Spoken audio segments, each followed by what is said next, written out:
Kia ora. I'm Julie Bevan from the Blue Fire Tigers and welcome to Turn 3. Today I thought we'd take a change of pace from a new song and look at some technical stuff. So what I thought we might look at today is funk.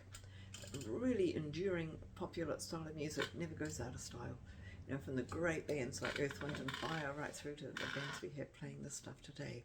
So there's some musical stuff here to learn and some technical stuff here to work on. So let's get started. So funk, as I say, has been around for decades at least. So what we're going to look at today is not a particular song, but just a beginning way of learning some strumming techniques and finishing with a funk pattern that you can work on.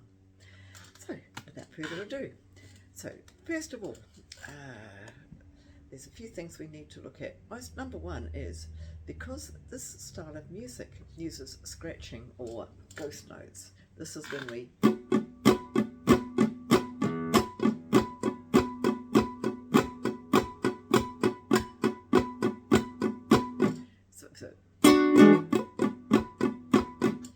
so that's a really important, that sort of snare drum effect, that percussive effect. That's such an iconic part of playing funk. So that's what drives the engine. That's what keeps it. That's what really gets the energy going and drives the music. You get good at this, you can get a whole hundreds of people all getting up and dancing and really enjoying it, just solo guitar. But you've got to get your timing right, and you have to get that percussive stuff really happening. So that's the first thing.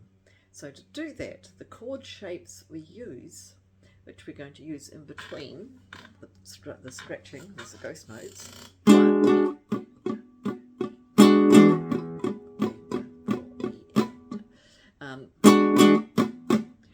They have to have no open strings, because obviously if I play open strings, no ghost notes happen, and it's horrid. It's not funk anymore. So I'm going to just show you a chord of E7 with the added 9. We're going to put a 9 on the top. So we would call this chord E9 because it's one you'll hear used a lot in a lot of funk tunes. So to do that, we won't do it down here in the usual position that some of you who are still getting started may spend a lot of time down here. So let's come up the neck here and play with a much so we can hold all the strings down, or most of them, and because we've only got 4 fingers and 6 strings, and so that when we can get that happening. So let's have a look. So the second finger, let's move the guitar forward for you to see. The second finger is on the 5th string, 7th fret. So if you're lucky, you've got the dots on 5 and on 7. If you don't, just get a bit of correction fluid or a bit of sticky tape or anything at all that just marks those frets. It's really helpful. So second finger, 5th string, 7th fret. Now, first finger is the 4th string. See what I'm doing? 4th string, 6th fret. 2 more fingers to go, both on the 7th fret. First one is 3rd string, and that's on the 7th fret, and the 4th finger is here on the 7th fret again on the 2nd string. Okay, so that's E9. So it's a E7 chord with the 9th included in it. Now, the next thing, as you've already noticed, got an open string here that's going to sound. That's not what we want. So what we have to do is this 4th finger just lies a little bit on a slightly different tangent, so it's catching that 1st string. Usually we're doing this by accident. We don't want that to happen. In this case, it's a really good way of dampening the string, and it makes it slightly easier to hold the chord in some circumstances. I was teaching a young student a few weeks ago, and he said, "Oh, right, the easy way." So I like his thinking. Right, so E9. So the next thing is just to get this down, up, playing with a pick. You want to be moving from the wrist rather than the whole arm. It's easier to keep control. of how many strings you're covering. So we are just going to do all ghost notes to start with. So to achieve that, rather than bringing pressure to bear on these strings, they're just resting on the string without depressing the string. So we have no sound. And what we're going to do now is down, up, down, up, down, up, down, up, down, up, down, up, down, up, down, up, down, up, down, up, down, up. See how important it is to keep it tight. Move too far and you're going to pick up that opens. We don't want that.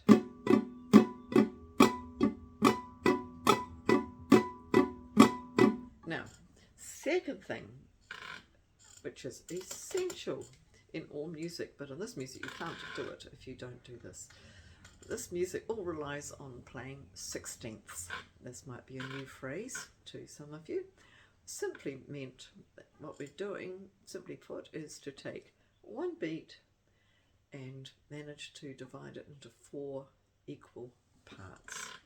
1, 2, 3, 4. Okay, now this music is quite fast, and to keep it in time and get locked into the rhythm, so you're right in the pocket, right top dead centre on the sound, on the time. We've got to count something. We're already using 1, 2, 3, 4. We can't use a number. So the next most common thing you will hear musicians using to get those subdivisions, those extra notes. 1 E and A. 1 E and A. 1 E and A.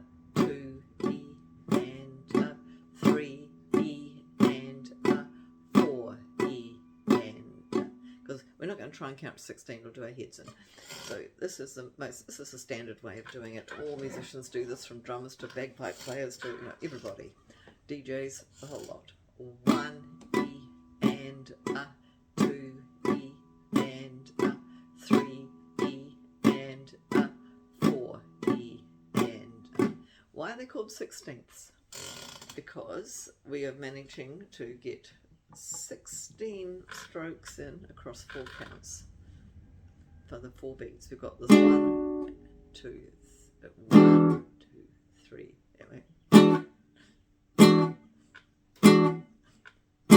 Not very interesting in itself, but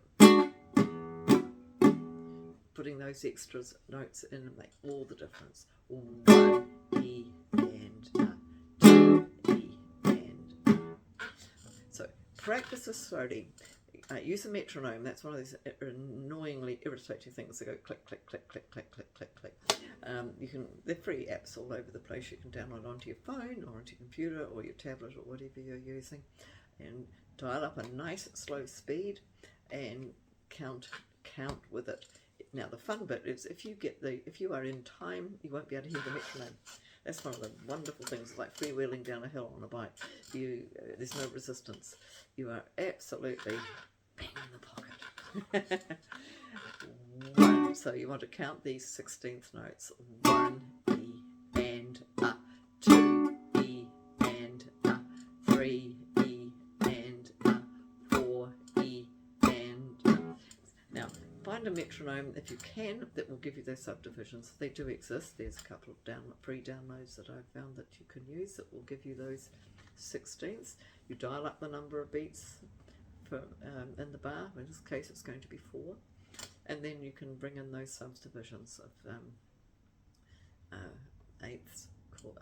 So eighths and the 16ths, and that's the 16ths you want each time the number numbers. More on that in another lesson another time.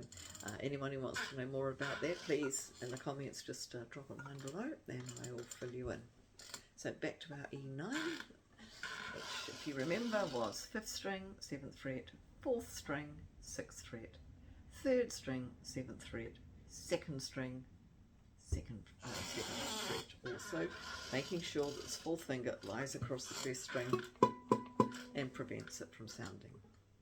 Now this next step is going to be a little more challenging because it's syncopated, which means instead of playing on 1, 2, 3, 4, we're playing mostly on the E's and A's. We're playing in the gaps in between those.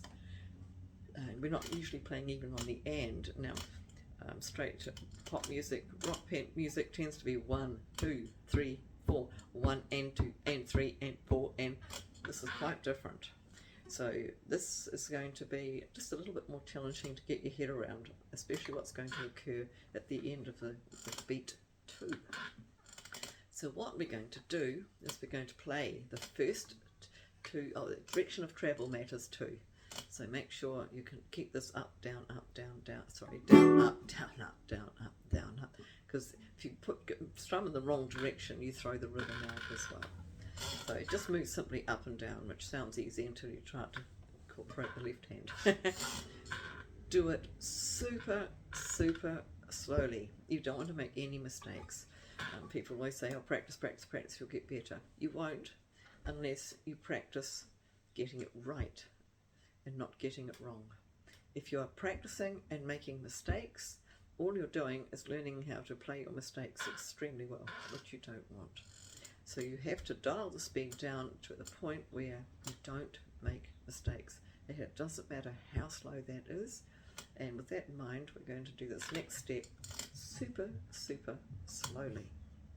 So what we're going to do is we're going to play the first 2 sixteenths on beat 1, the last 2 sixteenths on beat 2. That's the tricky bit.